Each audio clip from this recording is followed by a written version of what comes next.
kembali bersama saya Indra di sini di konten People Talk. Dan kali ini tamu kita adalah salah satu orang yang sangat spesial. Beliau adalah salah satu petinggi adat di Kerinci.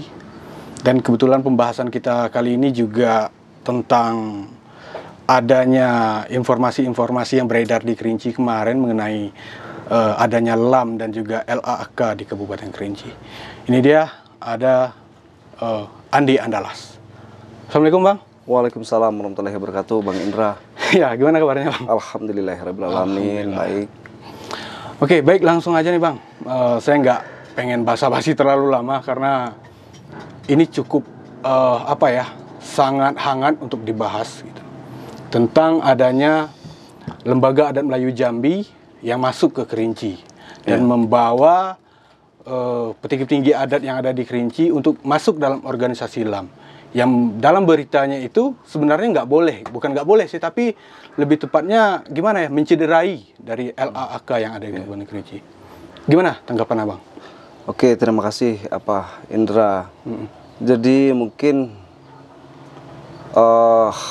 banyak masyarakat itu yang sebenarnya belum paham apa itu LAM dan kemana arah tujuan lembaga ini. Oke. Mengingat Kerinci ini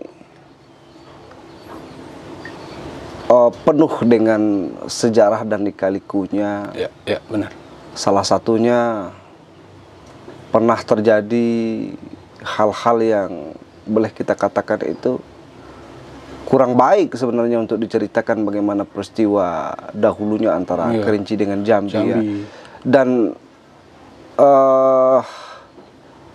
sehingga itu membuat masyarakat agak kurang berkenan ya.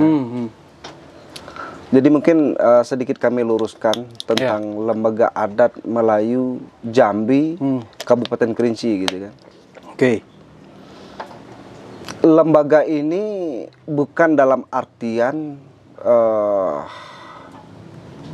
membawa adat Melayu Jambi ke Kerinci. Oke. Nah, lembaga ini adalah sebuah wadah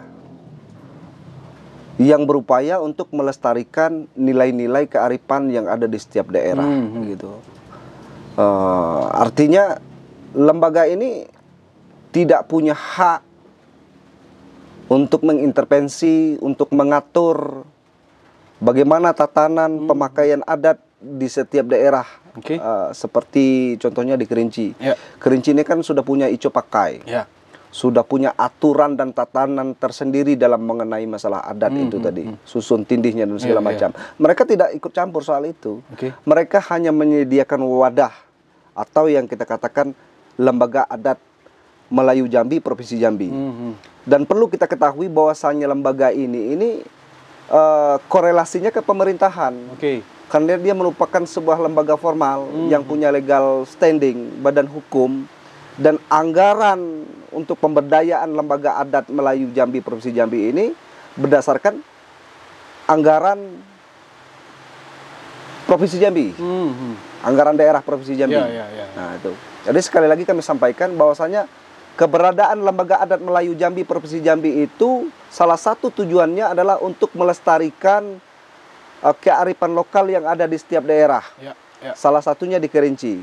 Bahkan awalnya kami juga secara tegas menyampaikan kepada Ketua Umum LAM Provinsi Jambi, Pak HBA, jangan sampai LAM ini mengintervensi ico pakai adat sakti alam Kerinci.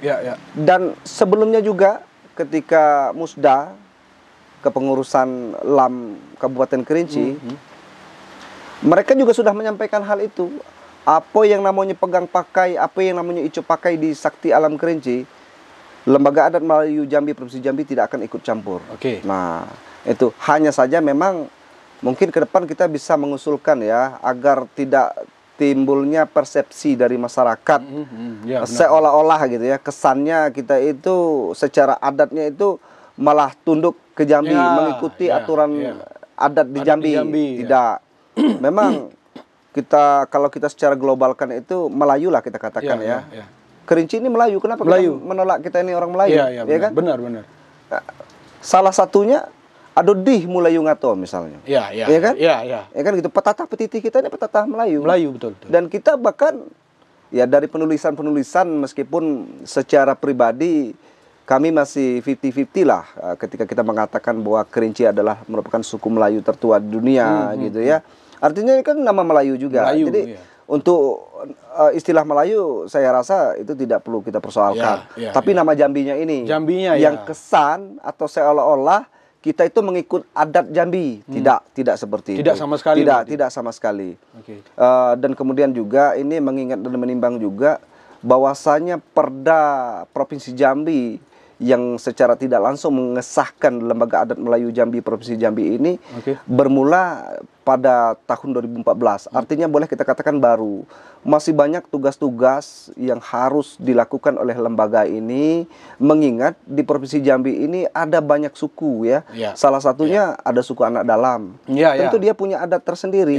Pemakaian sendiri. Kalau yang namanya melestarikan ya dikembalikan kepada daerah itu gitu ya. Kemudian ada suku Batin. Batin. Kemudian ada di daerah apa namanya Bangko ke sana itu lain. Nah, termasuk di Kerinci ini kan. Makanya ada istilahnya itu lain Padang, lain Belalang, lain adat, lain pemakaian. Adat kita memang sama, tapi yang namanya pemakaian atau kita katakan ico pakai kita ini kan tersendiri gitu. Berarti yang dihimpun sama LAM ini nggak hanya adat di Kerinci saja, bisa di Batin juga dihimpun. Nah, anak dalam juga dihimpun. Berarti. Mereka masih secara administratif. Ya. Artinya misalnya di Kabupaten Kerinci ada LAM, Lembaga Adat Melayu Jambi Kabupaten Kerinci. Ada Lembaga Adat Melayu Jambi Kota Sungai Penuh. Nah, dan kita LAM Kabupaten Kerinci, kita kan tahu tentang sejarah, Artinya apa? Kalau secara adat jati kita itu satu, tidak terpisah secara administratif antara Kabupaten Kerinci dan Kota Sungai Penuh tidak ada. Jangankan antara Kabupaten Kerinci dan Kota Sungai Penuh, bahkan dengan Kabupaten Merangin. Itu bagian daripada kita. Kerinci rendah. Nah, Kerinci rendah. Yang kita katakan 3 Debaruh di sana, ada 3 Depati di sana. Nah, dan kita sudah melakukan komunikasi bagaimana ke depannya secara adat jati ini kita akan menyusun kerapatan bersama secara adat jati.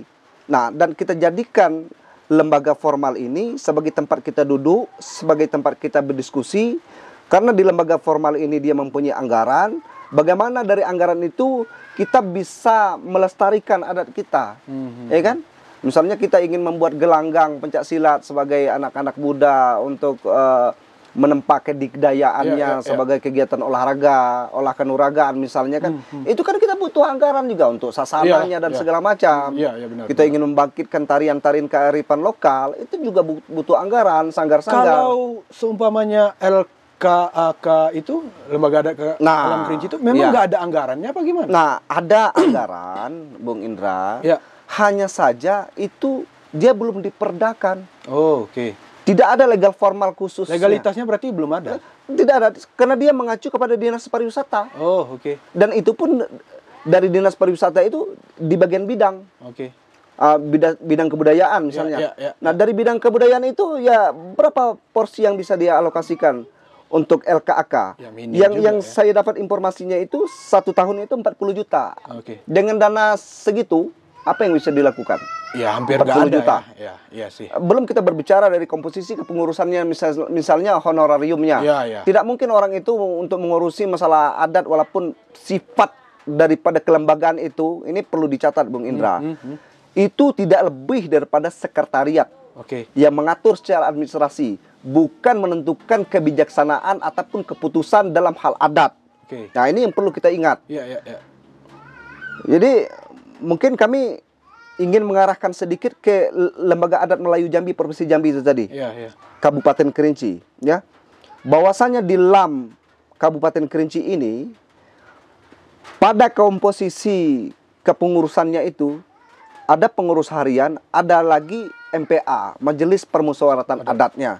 Di MPA itulah kita posisikan, kita komposisikan Depati 48 helai kain yang kita kenal dengan sebagai pucuk jalo atau pucuk sko di alam Kerinci ini. Ya, jadi segala macam kisruh, silang selisih, permasalahan itu kita serahkan ke mereka. Dan memang itu merupakan tupoksi mereka. Memenggan putus, memakan habis. Nah, kenapa kita buat seperti itu? Sekali lagi kami sampaikan, memang itu adalah kebijakan dan kebijaksanaan dari mereka. Kalau kita lari ke belakang, bukan apa-apa. Selama ini kita banyak salah kaprah. Malah lembaga, sekretariat pula yang secara tidak langsung membuat sebuah kebijakan dan kebijaksanaan atau membuat sebuah keputusan. Jadi peran fungsi Depati Nini Mama pemangku adat itu apa? Sekedar menyandang gelar seko. Padahal dari dulu sampai sekarang hak mereka sebagai legislator, istilahnya, sebagai untuk mengeksekusi, untuk memberikan putusan, itu masih ada. Tetapi secara tidak langsung dengan keberadaan lembaga yang mungkin mereka tidak paham dan tidak mengerti, sehingga peran fungsi Depati Nini Mama pemangku adat itu tidak ada. Nah, sekarang ini kita angkat marwah mereka. Kita di lembaga ini, kita sekedar menampung segala macam aspirasi yang berkenaan dengan permasalahan-permasalahan yang terkait adat, dan kemudian kita serahkan kepada pemangku adat untuk memutuskan. Artinya mereka sudah punya kerapatan di MPA. Mereka bermusyawarah, berdiskusi untuk bagaimana menjernihkan air yang keruh, bagaimana mereka mengusaikan yang kusut. Artinya kita tidak secara serta-merta digabungkan dengan adat Melayu Jambi. Berarti kita tetap punya hak untuk mengatur. Makanya, kenapa kita harus mempermasalahkan istilah lembaga? Itu kan sekedar wadah. Mau namanya itu Antu Blau, ya kan? Yang penting isinya, orangnya. Jangan kita tinggalkan. Makanya MPA tadi. MPA kalau kita analogikan sebuah struktur organisasi negara, mereka itu MPR. Putusan tertinggi di sana.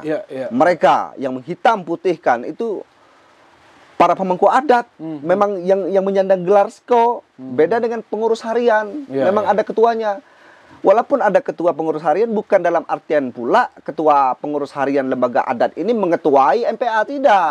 Secara tidak langsung terpisah. Berarti hampir mirip-mirip dengan yang ada di Minangkabau ya. Kayak lembaga adat Minangkabau dengan lembaga adat yang ada di Mentawai, yang saya nggak tahu namanya, itu kan dipisah tuh. Yang Minangkabau memang ngurus yang Minangkabau, yang Mentawai yang ngurus Mentawai, karena mereka walaupun satu provinsi kan, mereka punya adat yang masing-masing. Gitu. Nah, itu tadi Bung Indra, ya kan. Saya kembalikan sedikit ke belakang pertanyaan Bung Indra tentang LKAK tadi, ya kan. Kan begitu, secara tidak langsung. Artinya kekhususan gitu. Hanya saja ini info terbaru yang saya sampaikan, bahwasanya kepengurusan LKK itu sudah melebur di LAM. Nah, seluruh komposisi-komposisi yang sebelumnya itu di LKAK itu sudah dileburkan di LAM. Artinya kita secara nggak ada lagi istilah LKAK sekarang. Mereka itu sudah melebur di LAM. Satu. Kemudian yang kedua, itu tadi yang kita sayangkan. Tidak ada perda, peraturan daerah Kabupaten Kerinci kita katakan, yang mengatur, yang secara khusus menganggarkan alokasinya itu berkenaan dengan adat. Kok malah di bidang gitu? Dinas bidang lagi. Bidang kebudayaan. Di bagian bidang ya. Udah berapa ke bawah itu ya? Itu. Seharusnya kan memang dana khusus. Itu pun yang kayak di Kerinci itu kan kita kenalnya kan empat jenis kan. Dan itu 4 jenis ini semuanya harusnya sama tinggi kan, kayak pemerintah. Kalau 4 jenis itu Bung Indra, itu belum juga mengakomodir pemangku adat, saya rasa. Tapi tergantung bagaimana kita menyusunnya ya. Tapi yang jelas selama ini Bung Indra, saya tidak tahu persis sudah berapa lama peran fungsi Depati Nini Mama pemangku adat itu sudah tidak difungsikan. Yang jelas itu sudah ratusan tahun, sudah sekian lama. Bahkan boleh saya katakan itu semenjak berdirinya negara ini. Berarti kalau adat yang ada di Kerinci ini sekarang bisa dibilang sebagai formalitasnya saja. Nah itu dia, secara tidak lihat, makanya itu tadi peran fungsi mereka harus kita bangkitkan kembali. Di Kerinci ini ada istilah sko 3 takah. Dari anak jantan atau kita katakan teganai, tidak selesai di teganai nanti dia naik lagi ke tingkat nini mamanya. Tidak selesai juga ke tingkat ini mamanya baru di Pati yang kita katakan sebagai pucuk seko. Nah, yang kita angkat secara lembaga alam ini kan para dipatinya, pucuk sekonya ataupun pucuk jalonyo. Ya, ya. Nah, begitu, Bung Indra. Oke, berarti ya apa namanya? Memang tidak ada intervensi dari lembaga adat Melayu Jambi ya, kayak kan yang kita tahu sekarang ini lembaga adat Melayu Jambi itu kan yang menguasai kerajaan Jambi gitu, yang meliputi wilayah kerajaan Jambi kan, di mana Kerinci itu bukan masuk di dalam wilayah kerajaan Jambi. Dia tidak memakai sistem kerajaan dalam lembaga ini, Bung Indra. Ya, ya. Korelasinya itu kayak pemerintahan. Berarti memang provinsi ya, bukan mengatasnamakan provinsi. Jambi ya. Bukan mengatasnamakan kerajaan. Oke. Atau itu bukan itu. Bukan. Ya kan dalam berita yang beredar itu kan Kerinci ini bukan berajok Jambi dan bukan berajok ke Minangkabau. Ya, itulah. Kerinci ini berdiri sendiri kan Tidak, gitu. bukan seperti itu. Contohnya di sana itu kan ketuanya Pak HBA, Ya. Ketua Umum LAM, ya kan? Ya. Ya, secara adat Jambi lah kita katakan. Kalau di Jambi mungkin dulu dia istilahnya dia kan sultan ya kan, kesultanan, ya, raja. sultanan, ya. Ada enggak titisannya itu ke Pak HBA sebagai pengganti raja terdahulunya? Ya, enggak. Saya rasa tidak. Iya. Ya kan? Sarolangun pun dulu bukan bagian dari kerajaan Jambi. Nah, itu. Jadi jangan kita salah paham gitu ya. Ini adalah sebuah lembaga yang melestarikan adat kearifan lokal setiap daerah masing-masing. Berarti ini mungkin kesalahan pada penamaan. Bisa jadi, Bung Indra. Ya, makanya jadi perlu juga saya sampaikan, Bung Indra ya. Selama ini dari 2014 tadi kan, LAM ini Provinsi Jambi. Kabupaten Kerinci itu baru masuk. Sungai Penuh baru masuk. Baru kemarin. Orang sudah jauh berjalan. Iya sih. Ya. Kita baru 2022 kemarin, Bung Indra. 2014, 2015, 16, 17, 18, 19, 2021. Udah 7 tahun lebih kita tertinggal. Makanya tidak pernah ada eksistensi kita secara organisasi dalam wilayah Provinsi Jambi. Ya kan? Sudah 7 tahun loh. Ya. Kita baru kemarin. Kayak apakah pemangku adat yang ada di Kerinci ini merasa bahwa kita ini setara gitu, tidak mau direndahkan di dalam lembaga adat Melayu gitu kan, lembaga adat Melayu Jambi, karena kita merasa kami ini punya wewenang sendiri dan itu. Dan memang sekali lagi kita sampaikan tidak ada maksud di sana merendahkan. Bahkan mereka sifatnya menaungi itu seperti apa kan? Iya. Sifat menaungi, mengayomi, melestarikan. Karena yang saya tangkap dari berita yang beredar itu kan ada apa? Bahasanya lumayan keras. Nah, itu dia. Adat Melayu, adat alam Kerinci dilecehkan. Seharusnya mereka bertanyalah kepada yang berkompeten. Misalnya orang LAM. Yang di Kerinci ini siapa? Misalnya saya sebagai sekretaris jenderal di LAM itu. Saya bisa memberikan informasi yang valid. Betul. Ini kan publik. Ya, akhirnya menyebar. Misalnya kita podcast di di Kerinci Papel kan. Ini kan terpublikasi secara internasional. Dan apa yang saya sampaikan tentu dapat saya pertanggungjawabkan. Apalagi saya membawa nama lembaga. Nama lembaga, betul. Tentu orang-orang yang ada di kelembagaan, terkhusus Ketua Umum LAM Provinsi Jambi Pak HBA, itu akan meneliti setiap kata, ucapan yang saya sampaikan itu benar atau tidak. Seperti itu. Ya kan? Dengan bagaimana lagi saya harus meyakinkan masyarakat Kerinci khususnya, bahwasanya berkenan dengan icop pakai kita, itu udah ada istilah yang kita ngikut-ngikut ke Jambi itu udah ada. Berarti yang bisa saya tangkap gini, lembaga adat Melayu Jambi ini mewadahi adat-adat yang ada di Provinsi Jambi. Bukan mengintervensi adat-adat yang ada di Provinsi Jambi. Bukan mengintervensi. Wadah. Sebab kenapa? Kita kalau tidak kita bauto ke Jambi, berjalan kaki, kan gitu. Kan anggaran tuh tadi. Kubu nenek tibia semak itu kita butuh anggaran. Betul. Anak cucu tidak ada peduli tentang itu. Padahal itu identitas kita, simbol kita. Kan gitu. Rumah-rumah gedang gitu tuh mungkin perlu direhab. Betul. Nanti kan betapa naik jenjang turun. Ya kan? Berapa triliun anggaran untuk pemberdayaan masyarakat hukum adat di Republik ini. Tapi mana cara kita nyuluk takah kita tuh dari mana? Harus berangkat dari legal formal. Kan gitu. Nggak bisa kita dengan sejarah baik. Berarti ya lembaga adat alam Kerinci itu legalitasnya lemah sekali. Nah, makanya ke depan salah satu yang kami coba untuk rencana dan wacanakan, ini terkhususnya LAM Kabupaten Kerinci, kami juga berdiskusi, juga konsul dengan LAM Kota Sungai Penuh. Yang pertama kami sepakat secara adat jati kita ini satu. Kedates pucuk bawah Saurek Tunggan. Termasuk yang ada di Kerinci Rendah. Secara perlahan nanti secara adat jatinya kita akan duduk bersama. Satu. Yang kedua, kami nanti akan secara bersama-sama melakukan konsul, baik itu dengan eksekutif maupun legislatif, bagaimana secepatnya perda tentang adat itu dilahirkan. Kan itu perlu kita dorong. Nah, nyendak lagi istilahnya kita dari alokasi yang ada di bidang. Permasalahan berkenaan dengan adat di Kerinci ini sangat kompleks. Kan gitu. Sangat kompleks. Nah, kayak yang saya tahu ya, orang yang sangat perhatian dengan adat Kerinci itu bukan merendahkan ataupun meniadakan pemerintahan sekarang, tapi bupati awal. Yang saya tahu ya, ia sangat peduli dengan adat di Kerinci. Dan sekarang sayang sih kalau kita sampai anak-anak cucu nanti nggak tahu dengan kuburan Nini Kerinci gitu ya kan. Ya sebenarnya di Pendung itu kan hampir nggak terawat. Ya itulah kita katakan, kita juga tidak ingin ya menyalahkan pihak pemerintah. Tapi di sisi lain kan boleh kita katakan pemerintah ini kan orang-orang intelektual kan.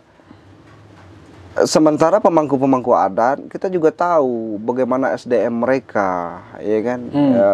Kita katakan sebagai pemegang pucuk sko tadi, untuk berargumen menyatakan sebuah eksistensi mereka supaya mereka diperhatikan. Bahkan secara tidak langsung lahirnya organisasi negara ini itu sudah seakan-akan menenggelamkan eksistensi mereka. Nah, kecuali mereka itu berpendapat, kami ada begini misalnya. Kami punya ico pakai. Jadi Bung Indra, sudah berapa lama kita merdeka? Bentuk organisasi Negara Kesatuan Republik Indonesia ini 76 apa 7 berapa? 7 sekarang 2023. Ya, berarti sudah 76 77. Ya, jadi itu. Artinya apa? 77 tahun kita katakan ya, Indonesia itu merdeka, dan sementara masalah mengenai adat ini saat ini mulai diakomodir oleh pemerintah. Walaupun pada awalnya undang-undang sendiri sudah mengatakan bahwa dia menghormati hak-hak masyarakat hukum adat dan sejarahnya. Tetapi permasalahan adat ini sangatlah kompleks ya, berkenaan dengan sejarah, silsilah, hukum dan segala macam di dalam adat itu. Jadi Bung Indra, bergerak dan berputarnya rotasi roda kepemerintahan organisasi negara ini menuai banyak polemik dan dinamika seperti realita yang kita lihat ya. Salah satu cita-cita dan tujuan dari pemimpin-pemimpin negara kita adalah bagaimana mereka bisa membuat negaranya itu kondusif, aman, damai, tentram. Dan mereka berupaya untuk mengerahkan segala perangkat mereka, atau kita katakan bahasanya birokrasi mereka. Kalau di daerah itu stakeholder, untuk mengakomodir yang muaranya tetap pada kedamaian, keamanan, kenyamanan, kondusif lah kita katakan.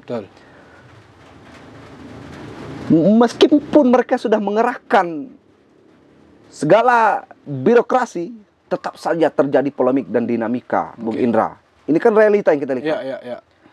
Sehingga pada akhirnya saya punya catatannya itu 2019 kalau saya tidak salah. Itu Mahkamah Agung, Kejaksaan dan Polri bersepakat tentang adanya restoratif justice. Ya. Apa itu restoratif justice? Mengembalikan kepada keadaan semula. Saya berikan contoh kasusnya. Ya, ya. Saya dengan Bung Indra bertengkar. Ya. Ya. Oke. Jadi pertengkaran kita, permasalahan kita itu tidak dibawa karena hukum milik pemerintah. Tetapi bagaimana cara mengembalikan keadaan semula? Oke. Artinya kita berdamai. Ya. Kita berdamai ini. Oke. Dan itu ada pada adat. Oh, Ada pada adat. Yang dalam istilah silang dipatut, rangkang disusun, ranggang dipadu. Ya, ya, ya, ya. Kalau kita kinci ini mana yang caru? Masalah nyawa akhirnya orang baku-baku. Luka berpampeh mati berbangun. Ya, ya.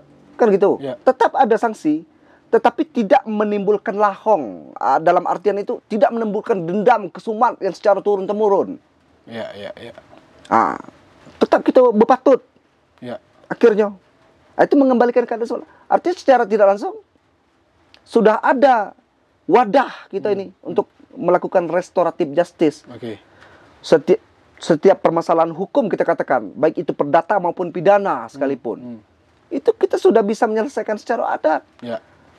Betakah naik berjenjang turun itu tadi, misalnya antara Semurup dengan Sula, cukup duduknya depan Tintan yang depan Tipel Sembah. Selesailah. Selesai. Nah, kena kinci itu kan ngekeh kerbau dengan kulit, ngekeh manusia dengan ini mama. Ya, Tahu-tahu ya. pati penghulu anak jantan tegan rumah kan gitu. Betul. Ambil ini mamanya, ambil de patinya. Ya. Tahu loh, masa de pati tidak bisa nguruh anak buah anak penakannya. Setuju. Kan gitu. Ya, setuju. Sebagai pucuk jalo, sebagai pucuk sekonya tadi. Ya. Jadi APH ini para penegak hukum ini tinggal aman bae.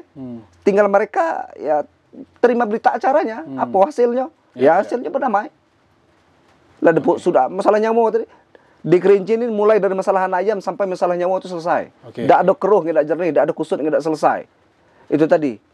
Lah ada lukanya kita pampeh matinya lah sudah kita bangun. Kami lah kenduri, kami lah bakaku nih. Lah menjadi sanak saudara balik. Artinya lah berpatut balik. Itu yang diinginkan oleh negara saat ini. Makanya restoratif justice itu tadi. Itu sekarang Kerinci masuk dalam LAM, dalam kepengurusan LAM lah kita sebutnya. Seberapa kemungkinankah, seberapa mungkin adat Kerinci bisa berkembang di dalam LAM ini?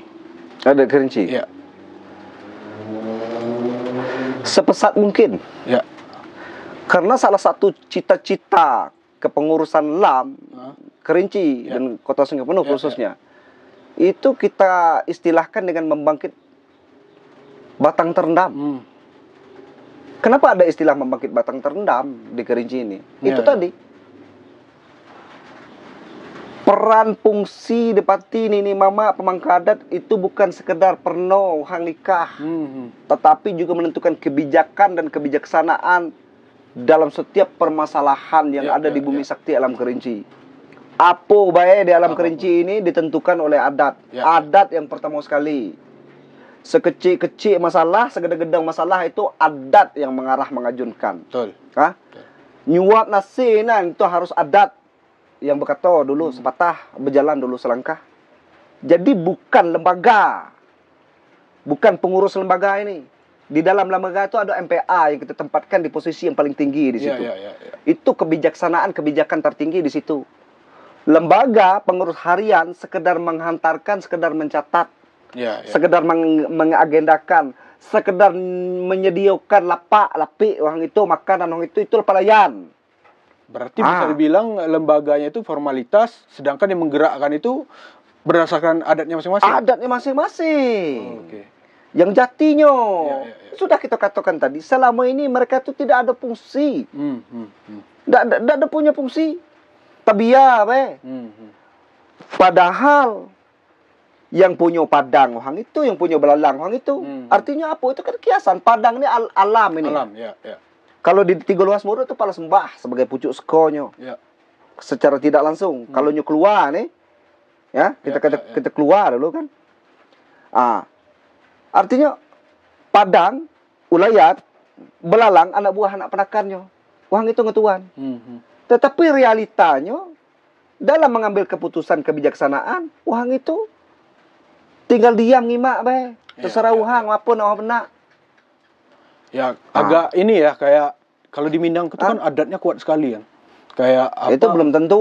Ya, kayak yang kita tahu misalnya apapun keputusan itu harus berdasarkan orang datuk-datuknya gitu. Dan di Kerinci bisa nggak kita seperti itu? Iya bisa lah. Itu tadi yang sedang kita lakukan saat ini. Ya. Keputusan itu depati. Ya. Depati ini kato mati, kato sudah, hitam putih, dado lagi, deteh itu.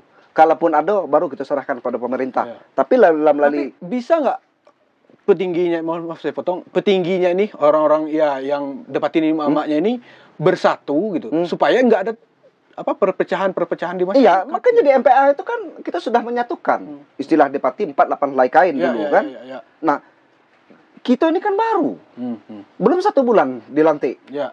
Iya kan? Bagaimana kita nak menyusun? Banyak di sana tuh. Belum kita berbicara masalah pemangku yang beli mau alam Kerinci, belum kita berbicara tentang Kiai Betujuh Menti 10 Sungai Penah. Ya kan? Belum kita berbicara tentang Depati Intan beserta Kemberkan. Belum kita berbicara masalah Kelembu Rajo dan segala macam. Itu galo-galo. Nah, kita angkat galo bersama-sama. Berarti ada kemungkinan bisa disatukan. Iya, memang kita harus menyatu lah. Iya.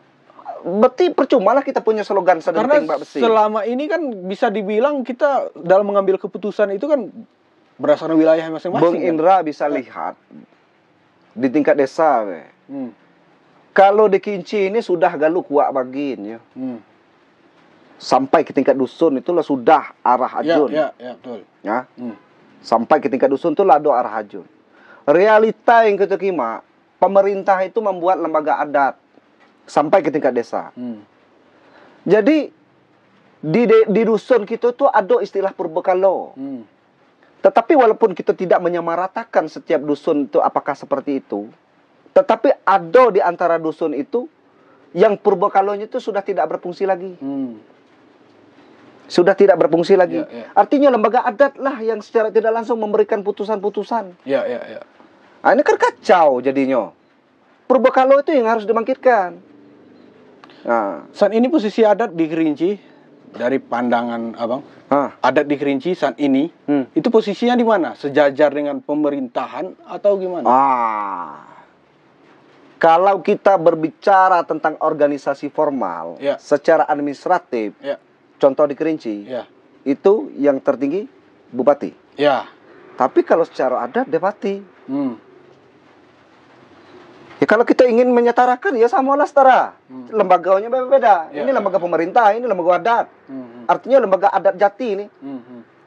Kita istilahkan baik antara lembaga dengan limbago. Kalau lembaga itu sifatnya formal.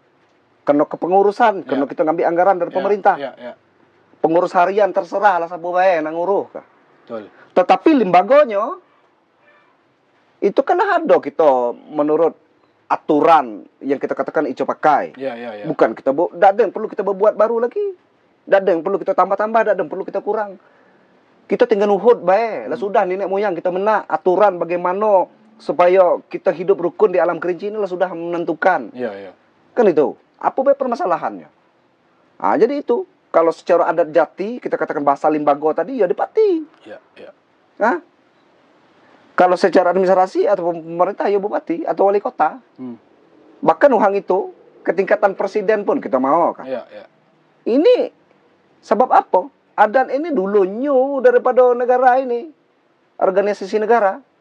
Bahkan aku secara pribadi berani mengatakan Pancasila itu lahir dari hukum-hukum adat. Ya, benar.